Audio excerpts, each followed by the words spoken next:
Guys कभी कभी ऐसा भी हो सकता है कि ऐसे क्वेश्चंस आपके जावा के इंटरव्यू में पूछा जाए। एक क्लास दी जाएगी और आपको एक ऐसा प्रोग्राम लिखना होगा जो उस क्लास के बारे में सारी इन्फॉर्मेशन प्रिंट कर रहा होगा। अब ये इन्फॉर्मेशन क्या है भाई, कितने मेथड्स हैं, कितने कंस्ट्रक्टर हैं, कितने फील्ड्स हैं, इवन कंस्ट्रक्टर के बारे में सारी इन्फॉर्मेशन, उन कंस्ट्रक्टर के पैरामीटर्स क्या हैं, मेथड के पैरामीटर्स क्या हैं। और कभी कभी भाई आपको उन मेथड्स और कंस्ट्रक्टर को कॉल करना भी पड़ सकता है और डायनेमिकली उस क्लास का ऑब्जेक्ट भी बनाना पड़ सकता है। अब ये सारा काम कैसे करोगे मैं आपको बताता हूँ। आपको क्या करना है, बस हमें सपोर्ट करने के लिए चैनल को सब्सक्राइब करना है। अब इसको समझते हैं। तो यहाँ पे हमें चाहिए होगा क्लास का एक ऑब्जेक्ट। अब क्लास मतलब इस क्लास को रिप्रेजेंट करने के लिए क्लास है उसका एक ऑब्जेक्ट चाहिए। आप इसको अच्छे समझिएगा। हमें इसका ऑब्जेक्ट अलग अलग तरीक़ों से मिल सकता है। हम इसी क्लास के पास एक स्टैटिक मेथड है फॉर नेम, उसका यूज़ कर सकते हैं किसी क्लास को लोड करने के लिए।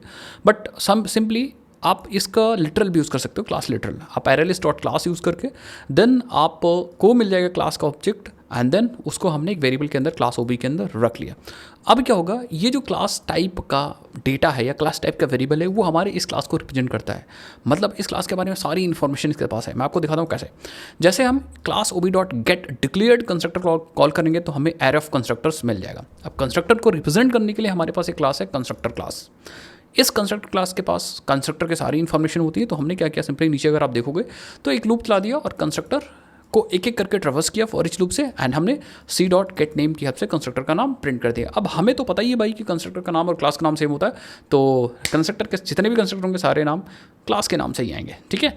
नेक्स्ट सिंपली हमने class ob dot get declared method call किया तो हमें सारे मैथड मिल गए एरे के फॉर्म में, क्योंकि एक से ज़्यादा मैथड्स हैं एंड मैथड को रिप्रेजेंट करने के लिए हमारे पास मैथड नाम की क्लास है एंड देन सिंपली हमने फॉर ईच लूप लगा दिया यहाँ पे और हमने मैथड के नाम प्रिंट कर दिए। अब अगर मैं इसको रन करता हूँ तो आप देखोगे यहाँ पे हमें सारी इन्फॉर्मेशन मिल जाएगी। पहले तो सारे कंस्ट्रक्टर मिले, देन सारे मैथड के नाम मिल गए। जैसे यहाँ पे हम रिमूव साइज गेट इक्वल्स, आप कहोगे सर दो रिमूव क्यों है, क्योंकि ये ओवरलोडेड मैथड्स हो सकते हैं। सो इस तरह से आप कर सकते हो एंड यही होती है रिफ्लेक्शन यहीं पे। अब अगर आप इनको एक्सप्लोर करोगे तो बहुत सारे मैथड्स मिलेंगे एंड उन मैथड से बहुत यूजफुल काम कर सकते हो। आप एक बहुत बढ़िया पार्सर टूल बना सकते हो जो हर एक क्लास के बारे में सारी इन्फॉर्मेशन आपको दे। अगर आपको वीडियो यूजफुल लगी हो तो कमेंट्स में ज़रूर बताइएगा।